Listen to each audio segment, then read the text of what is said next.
Hi everybody and welcome to another video. My name is Richard Seidlitz and I'm the owner of Redpants.lol. Today we are going to be talking about the key fobs used in the early VA Vantage. That is this Volvo key fob right here. And yes, it's made by Volvo. I think everybody knows that at this point, and if you're not really sure, well, on this one, the Volvo lettering is actually printing through. It's embossing the leather on the back of this. But yes, underneath the leather, it does say Volvo. I've mentioned this in a few of my videos and plenty of times when talking to people and on my website.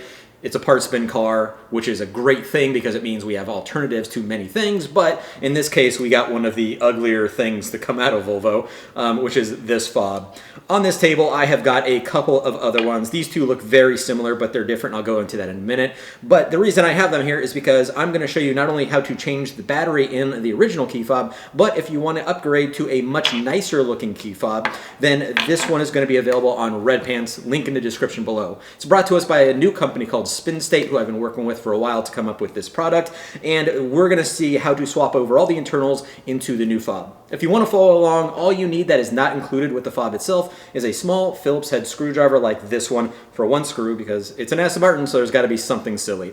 Alright, so grab your tool if you want to come along. If I'm enough tool for you, then good, grab a drink and we'll get started.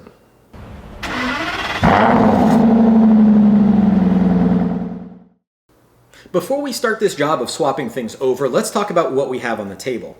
The immediate thing that you're going to notice is that these fobs are pointing in different directions, and that's because these two are my new fobs from Spinstate, and this is the OEM fob from Aston Martin, which was made by Volvo. And yes, it does say Volvo on the back. I think everybody knows that at this point. That's a dead horse that people keep kicking. This original fob is the one that I've been using for a few months now, and I absolutely love it. However, it's not the production one because this one costs like $300 or $400 to manufacture, and that's just not feasible from a business perspective. So I worked with Spinstate to come up with some options and to see what we could do to make it a feasible product that would actually sell well for Aston Martin owners that are looking to replace their old Volvo key fobs. And we came up with this. This one, it looks the same. All the dimensions are the same. This will fit smoothly once the internals are in it. Right now it's just sitting there. But you can see that they are, for all intents and purposes, the same. They're just made out of different materials. This material is a nylon reinforced plastic, which is the same material that the original key fob is made out of. So it's going to be very strong, very durable, long lasting.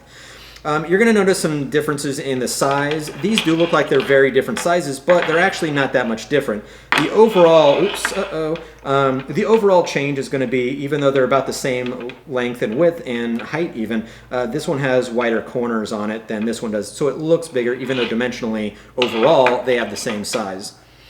Now, the next thing you're going to notice is I had these lined up like this, because when they are lined up, when the buttons are lined up, the keys face in different directions. And I thought that was going to be a problem because this one was facing the wrong direction.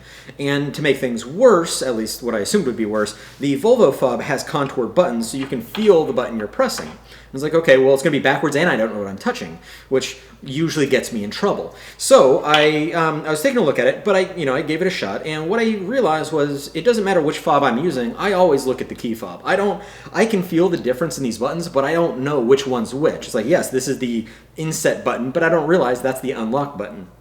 So with this one, I'm still going to look at it. The other thing is the way that I hold it. When you hold the Volvo key fob facing the car, you're dangling this key at the car like some limp magic wand that needs a bit of a love potion to get working.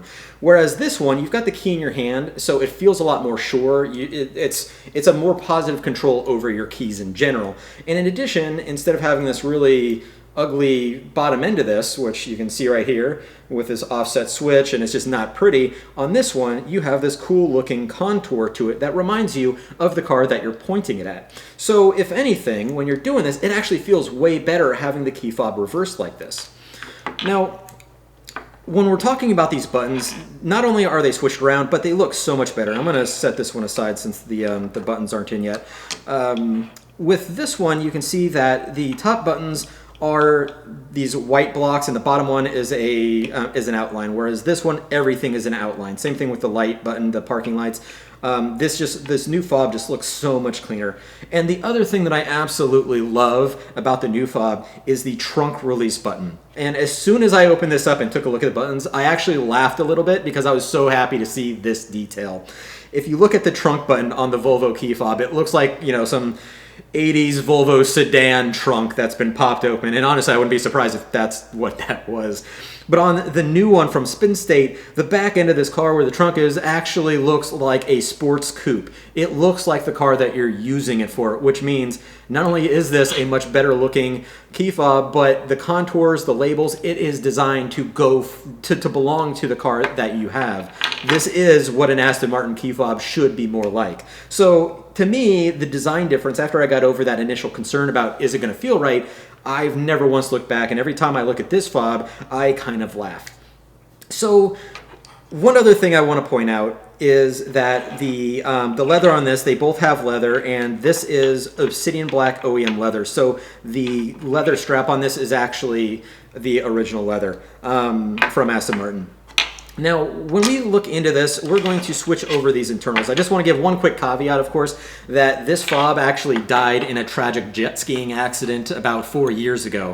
And by tragic accident, I mean I got drunk and jumped in the Atlantic Ocean, and I forgot that this was in my pocket. So when I open this up, it's probably going to have some sand and maybe a sea crab or two in there. I think it'd be a Maryland blue crab is what might come out of this. So please excuse me for that, but the process is going to be the same regardless. Now to do this job, it's very straightforward. The kit comes with, the new Spinstate key fob comes with a small Allen key. And that's going to be used for all the bolts that are going to be used on the new fob, plus one of the bolts that is used on the original fob. But of course, being an Aston Martin, one of these is an Allen and one of these is a Phillips head screw, thus the need for the tiny Phillips head screwdriver. I almost said Phillips head because that's what I use for everything else. So we've got two holes here. The Phillips head goes in one of these, and you just stick it in there and you spin until it releases. And then we have our Allen key, which goes in the top one. Stick it in there, and if you have a hard time releasing this one, you can change the angle. You can put it this way, and then you'll have more leverage. That's why all Allen keys are shaped this way, is for leverage. So let's go ahead, put that in there, and we're going to do this. And I think this is where the sand starts falling out. There we go. Of course, it's always hard to do everything on camera because basically I have to make sure my hand is out of the way so everything feels very awkward. I'm not holding things how I usually do, so it's like trying everything left-handed when you're actually right-handed. All right. So now we have this open, and everything just comes right out. Well, it's not as bad as I thought it'd be. The battery is definitely corroded. Yeah, that's salt water for you. Oops. All right. Inside we have these internals, and we also have the rubber for this right here. And there's some more of that sand. Yeah, buddy, this is going to look so much better. You don't need the original buttons, obviously, so you can set that all aside. When you're doing this job, unless you've replaced your key fob battery in the last year or two, I would suggest you might as well just replace it anyway. So when you do this job, order in a new key fob battery as well. And this is a standard watch battery, which is one of those things I mentioned in my DIY, or excuse me, my maintenance guide video for the Vantage. So in a more organized life, I would have cleaned this beforehand, but here I am. On this one, we have got these two sides. We've got our glass right here. It's a mineral glass that we have, and then we have these keys.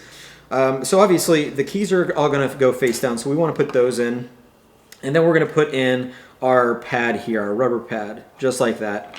And that's going to go underneath it. And then on top of that, we don't need you anymore, do we? And then on top of that goes our circuit board right here. But because this is connected to here, what I end up doing is I'll put in the battery first and then put this in to make sure everything's in place like so. And then we can join these together and make sure they're lined up because I'm doing this backwards because I'm dumb.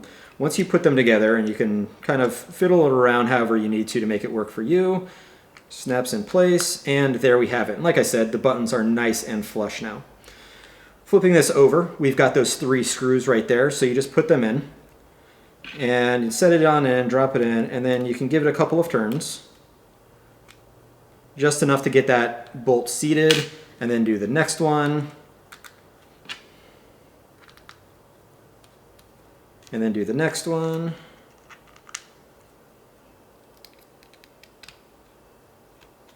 and then once they're all seated, you can go ahead and tighten them down a little bit better.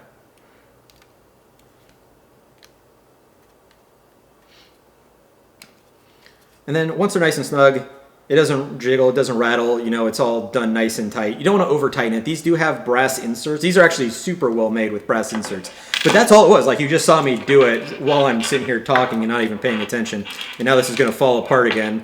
But you can see how much better this one looks than what was originally done.